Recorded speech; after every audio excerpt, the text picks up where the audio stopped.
Hi everybody, here we are back at Bray to start our spring series for Wonderbugs.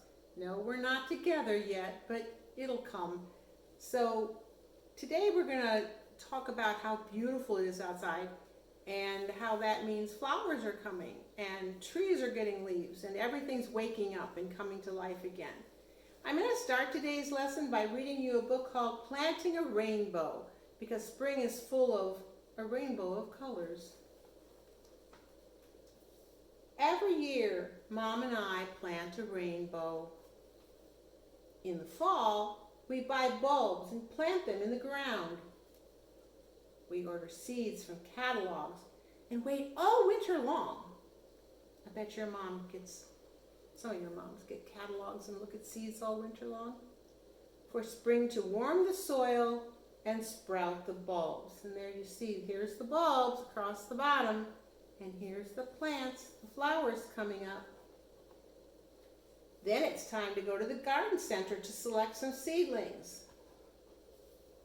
We sow the seeds and we set out the plants in soil and watch the rainbow grow. See how we're getting so many more colors? And look at that. And grow and grow. We have some red flowers, orange flowers. There you see a tulip. Everybody knows what a tulip is. And here's a lily. And some yellow blooms. Pretty soon the daffodils will be all over the place. They seem to grow in the wild as well as in our yards. We grow something green and some blue flowers.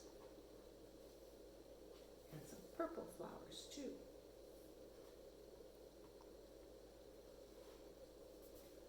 All summer long we pick them and we bring them home. And when summer is over, we know we can grow our rainbow again next year. So now we're all getting ready to grow our very own rainbow garden, whether you have blue flowers or red flowers or yellow flowers. Those are your flowers in your garden. And every flower, every plant in the whole wide world, there are plants everywhere, in your yard, in somebody else's yard, on the other side of the world in people's yards. And every plant tries to live in its own special place. You know that you have a special place to live too. It's where you live with your parents, with your family. You have a roof over your head to keep you warm and dry. You have food in the refrigerator and in the cupboard to keep you fed. You have a nice, comfortable, warm bed to sleep in at night. Plants are the same way. They need special things that are theirs to be the perfect place to live. They need the right kind of soil. They need the right kind of temperature. They need rainfall. And they need nutrients. It's what getting their nutrients is like you getting your food. If a plant finds its very special place to live, its most comfortable place to live, where it can grow the most perfectly, we call that a native plant. Here at Bray, we try to pay attention to our native plants, because when you don't have enough native plants, sometimes plants move in that don't really belong here, and those are called invasive plants. And we try to get them out of here as much as we can to give the native plants the best place to grow, their special place, just like you have your special place. And so we're going to talk today a little bit about some of the native plants that live out here at Bray and how you can even come out and see them. And once you know what to look for, they'll be a whole lot easier to find. So, if you look around where you are, whether you're in your house or you're outside or you're here at Bray, you're in a garden, you're in a store, everywhere you look, there are shapes. Everything has a shape. We're going to look at this board here and kind of review the shapes some of the shapes. There are more shapes than this, but we're just going to look at these few. This is a square, a circle, a rectangle, a heart shape, an oval, a triangle, and a diamond. You know these shapes. You've seen these shapes everywhere, but do you ever think about these shapes being part of a flower? They are. every one of these can be found in some flower somewhere. And the reason we're pointing this out is because once you know the shapes of the flowers and some other things that you'll learn along the way, it is easier for you then to identify the flowers you're looking at. For instance, let me show you a picture of a black-eyed Susan. Here's a black-eyed Susan. This is a picture I took. But if I take some shapes, the oval and the circle, and a really long, skinny rectangle, I can copy that picture. I can make a shape picture. And you know that there's a circle, oval, and rectangles that make up the shape of this black-eyed Susan. Another one, and I like this one, is called Blue Phlox. Its petals aren't really rectangles, and they aren't really ovals. They're kind of like diamonds. And so there are plants out there that have petals and even sometimes have leaves that look something like a diamond. If you look at our phlox here, it has 6 diamond shapes and then one little tiny circle in the middle and then the long skinny rectangle to make it stem. And my last one's probably my favorite because it's one of my favorite trees in the springtime here in Missouri. This is a dogwood.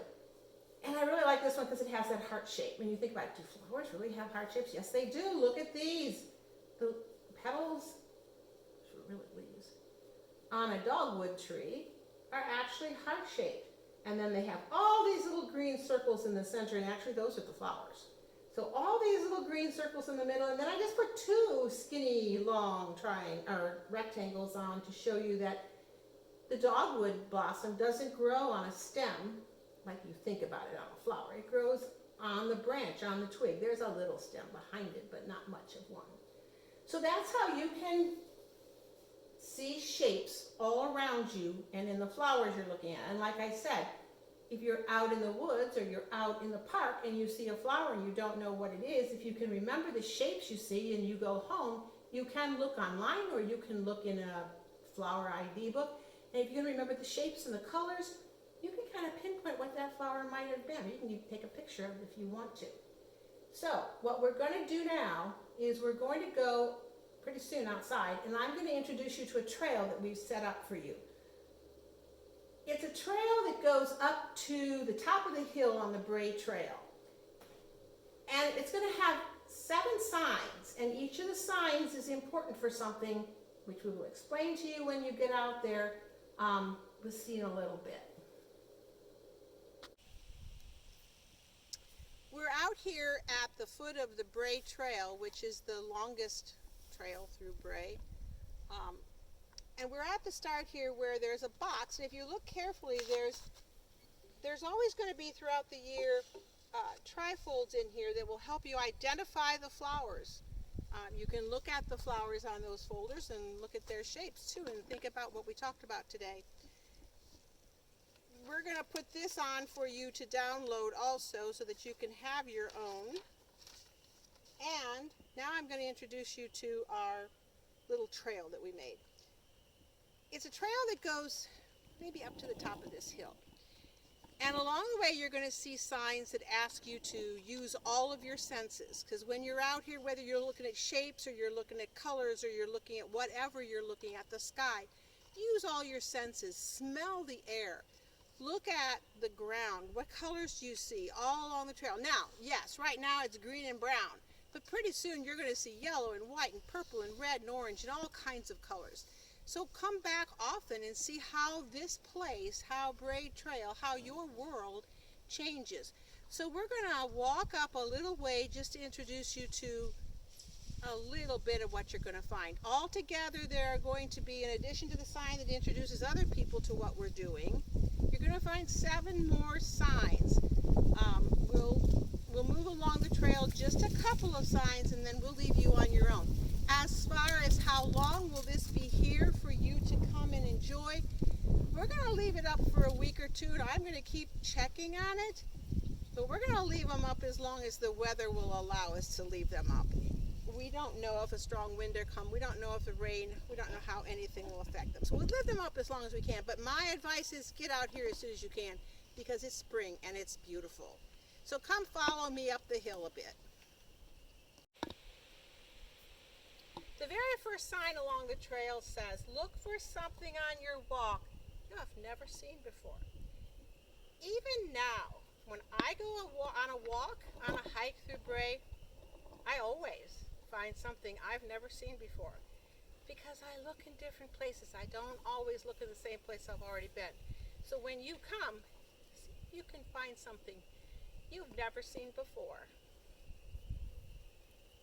At the second stop along your way, you're going to come to this sign that says, listen for sounds. What do you hear? You might think that if you go through a woods you're not going to hear anything. You're going to hear a lot of stuff. You're going to maybe hear the wind blowing in the trees. You're going to hear birds singing, but I'm not going to tell you anything else because I want you to come out and I want you to listen carefully. What else do you hear? What do you hear when you're walking through the woods? We're going to go take you up now to the end of the trail, show you the very last sign you're going to come across, and see you up there in a bit. And this is our last stop, the seventh sign. It says, look at the lichen on the rock. What colors do you see? In all of Bray, I have to say this is my favorite spot. I love the lichen on this rock, and it changes, and it has circles, and then some of the circles go away. But it has colors, rich colors too, and all year long it changes. So when you come up here to this very last sign and you look at this very last rock, look at the colors you see on this beautiful lichen. I hope you have fun taking a trip even further through Bray and remembering what was on the signs before this one to see if you can keep seeing the same things we've already talked about. See you next time. Bye-bye.